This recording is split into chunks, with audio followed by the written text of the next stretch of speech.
देखिए, आज हम लोग फिजिक्स पढ़ेंगे। फिजिक्स में बहुत ही इम्पोर्टेंट चैप्टर है।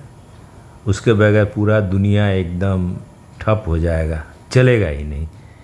तो वो फिजिक्स का ये ब्रांच है, ये इलेक्ट्रिसिटी एंड मैग्नेटिज्म, दोनों एक ही साथ। Electricity and magnetism. तो ये दो चीज़ ऐसा है, माने एक दूसरे से अलग नहीं हो सकता है। यानी जहाँ इलेक्ट्रिसिटी वहाँ मैग्नेटिज्म, जहाँ मैग्नेटिज्म वहाँ इलेक्ट्रिसिटी। अब इसमें तीन ठो लॉ जो है वो आपका जानना है, बहुत ज़रूरी। तीन ठो लॉ ये सबको जानना चाहिए, बेसिक कॉन्सेप्ट है। 7 क्लास के बच्चों को भी बता देना चाहिए। देखिए, जैसे कोई भी कंडक्टर में करंट यदि फ्लो कर रहा है, मान लीजिए आई करंट फ्लो कर रहा है, तो ये माने करंट फ्लो होने के चलते इसके चारों तरफ कंसेंट्रिक वे में आपका ये होगा, मैग्नेटिक फील्ड होगा। समझे? तो ये वाला, अब इसी को बायो-सेवर्ट साइंटिस्ट थे दोनों, बायो-सेवर्ट साइंटिस्ट थे। तो ये लोग क्या किए कि अब इसका बोले कि भाई जब चारों तरफ मैग्नेटिक फील्ड हो रहा है तो इसका मेजरमेंट कर। फिजिक्स में तो मेजरमेंट, फिजिक्स का मतलब ही होता है मेजरमेंट, लिटरल मीनिंग मेजरमेंट होता है। तो यहाँ पे एक छोटा सा करंट एलिमेंट ले लिया है जिसका डिफरेंशियल डीएल बोला गया। यहाँ से आर डिस्टेंस पर, ये क्या है, आर डिस्टेंस पर, आर डिस्टेंस पर क्या मैग्नेटिक फील्ड होगा उसका उन लोगों ने एक ये बनाया, फार्मूला दिए। तो क्या था, D B is equal to mu naught. Mu naught है आपका permeability of this magnetic field, 4 pi. अब नॉट का मतलब होता है माने वैक्यूम में होगा, फ्री स्पेस, और कोई बाहर से कुछ ये नहीं होगा। म्यू नॉट अपॉन 4 पाई करेंट, उसके बाद डी एल क्रॉस आर। ये क्या है, डी एल भी वेक्टर क्वांटिटी है, आर भी वेक्टर क्वांटिटी है, अपॉन आर क्यूब। तो और इसका जो ये है मैग्नेटिक फील्ड का डायरेक्शन ये है। तो ये हुआ बायो-सेवर्ट लॉ का एक ठो हुआ। उसके बाद तो इसमें क्या देख रहे हैं जी, करंट यहाँ फ्लो कर रहा है और यहाँ पर मैग्नेटिक फील्ड हो रहा है। ठीक इसका उल्टा सोचिए, जब मैग्नेटिक फील्ड यदि हो, मैग्नेटिक फील्ड, तो हमको ईएमएफ मिलना चाहिए, मतलब करंट मिलना चाहिए। तो यहाँ पर थोड़ा सा अंतर है कि changing magnetic field, magnetic field जो है वो चेंज करे। तो मैग्नेटिक फील्ड चेंज नहीं करा तो क्या होगा, तो मैग्नेटिक फील्ड जब चेंज, मैग्नेटिक फील्ड में यदि कोई कंडक्टर रखा जाए, क्लोज कंडक्टर, और मैग्नेटिक फील्ड वेरी करे, तो इसमें जो है ईएमएफ प्रोड्यूस होगा, करंट प्रोड्यूस। ठीक इसका उल्टा।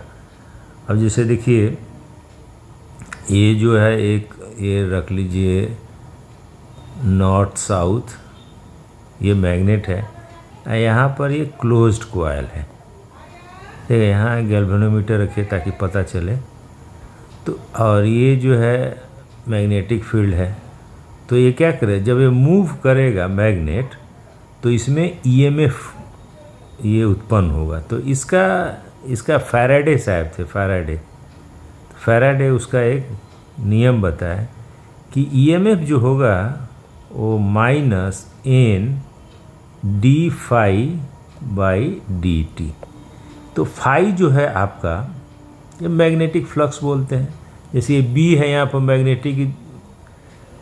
मैग्नेटिक फील्ड है, इंटेंसिटी। तो इंटेंसिटी में ए से मल्टीप्लाई कीजिए, एरिया से मल्टीप्लाई कीजिएगा तो टोटल फ्लक्स हो जाएगा। माने ये क्या है, flux per unit area. B जो है फ्लक्स पर यूनिट एरिया। तो ये जो हुआ आपका, ईएमएफ हो जाता है। तो ये नंबर 1 बायो-सेवर्ट लॉ और दूसरा हुआ आपका फैराडे लॉ। तो किसी भी current carrying conductor it produces a magnetic field around it, अपने चारों तरफ मैग्नेटिक फील्ड बनाता है। और ये है कि यदि magnetic field, varying magnetic field, तो क्लोज्ड कंडक्टर में करंट फ्लो होगा। तो ये वाला है तो करंट फ्लो का ई है, और आई इक्वल कितना होता है, ई बाई आर, ओम्स लॉ बताते हैं। तो यहाँ से हम इसको आर से डिवाइड करें तो करंट मालूम हो जाएगा, I is equal to minus N by R D phi D T. तो ये जो है एकदम बेसिक चीज़ है, माने करंट फ्लो कर रहा है तो मैग्नेटिक फील्ड मिल रहा है, मैग्नेटिक फील्ड ये चेंज कर रहा है तो कंडक्टर में करंट मिल रहा है। तो ये हुआ।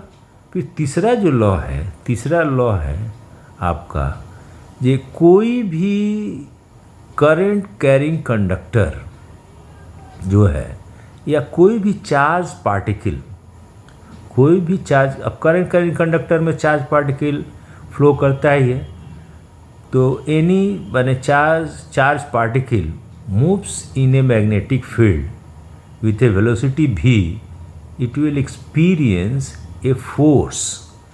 ये क्या होगा, फोर्स। मान लीजिए ये आपका मैग्नेटिक फील्ड में एक तो चार्ज पार्टिकल ये जा रहा v वेलोसिटी से, ये धर लीजिए मैग्नेटिक फील्ड है। मैग्नेटिक फील्ड मतलब धर लीजिए इसके एकदम परपेंडिकुलर है, ये प्लेन के परपेंडिकुलर है। तो ये क्या करेगा कि फोर्स इसके ऊपर लगेगा। क्या होगा, इसके ऊपर फोर्स लगेगा। तो फोर्स जो है ना, लॉरेंट साहब बताए कि ये फोर्स कितना होता है, तो फोर्स होता है भी क्यू, जो चार्ज है इसका क्यू, इंटू भी क्रॉस बी। तो बी जो है इसका मैग्नेटिक फील्ड है, भी क्रॉस बी। तो ये हुआ आपका, इसीलिए हम वेक्टर पहले पढ़ा दिए थे कि ये पढ़ाने में दिक्कत नहीं होगा हमको। तो इस पर फोर्स लगा, इसी फार्मूला पर ये बना हुआ है, मोटर बना हुआ है। मोटर जो है इस पर बना हुआ है, और इस पर बना हुआ आपका फैराडे लॉ पर जेनरेटर बना हुआ है। तो मोटर और जेनरेटर बना हुआ, बायोट-सेवर्ट लॉ का भी यूज़ है इसी पर। ये जो बी देख रहे हैं, यहाँ पर ये बी आ जाएगा, यहाँ पर, वहाँ से बी निकल जाएगा। तो बायोट-सेवर्ट लॉ का यहाँ बी आ जाता है, और ये वाला जो है फैराडे लॉ का ये हो गया। तो ये 3 ठो जो लॉ है ना, बहुत इम्पॉर्टेंट है। इसी में पूरा इलेक्ट्रिसिटी मैग्नेटिज्म हो जाता है, माने बहुत important. Biot-Savart law, Faraday law, और ये वाला है आपका लॉरेंज फोर्स, इसको बोलते हैं लॉरेंज फोर्स। इसी फोर्स के द्वारा हम लोग बनाते हैं आपका ये मोटर रूल, मोटर इसी पे होता है। फिर इसी पर हम लोग एक्सेलरेटर भी इसी फार्मूला से बनाते हैं, मैंने चार्ज पार्टिकल को एक्सेलरेट करके बहुत हाई उसमें एनर्जी हो जाता है, और वो बॉम्बार्डिंग करने में इसी का यूज़ होता है, इसी फार्मूला का। तो ई क्रॉस आर, अब इसका फोर्स का डायरेक्शन क्या होगा, ये क्रॉस प्रोडक्ट है, तो डायरेक्शन क्या होगा, perpendicular to the plane containing velocity and the magnetic flux density, magnetic density या मैग्नेटिक फील्ड भी कहते हैं इसको। तो ये हुआ आपका।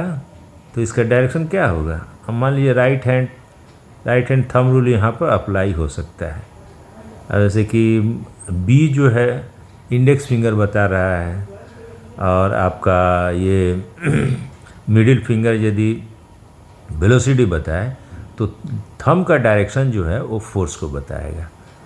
यहाँ भी वही बात है, बायोट-सेवर्ट लॉ में क्रॉस प्रोडक्ट है, तो यहाँ पर जो मैग्नेटिक फील्ड है वो क्या होगा, perpendicular to both R and D L, दोनों के परपेंडिकुलर इसका मैग्नेटिक। यहाँ भी आपका राइट हैंड थंब रूल लगता है, क्योंकि वेक्टर क्वांटिटी है तो डायरेक्शन भी होना ही चाहिए, मैग्नीट्यूड तो ये हो गया, डायरेक्शन भी क्या हो गया, क्रॉस प्रोडक्ट है। यहाँ ईएमएफ में तो कोई डायरेक्शन का बात नहीं है, ठीक है ये वाला।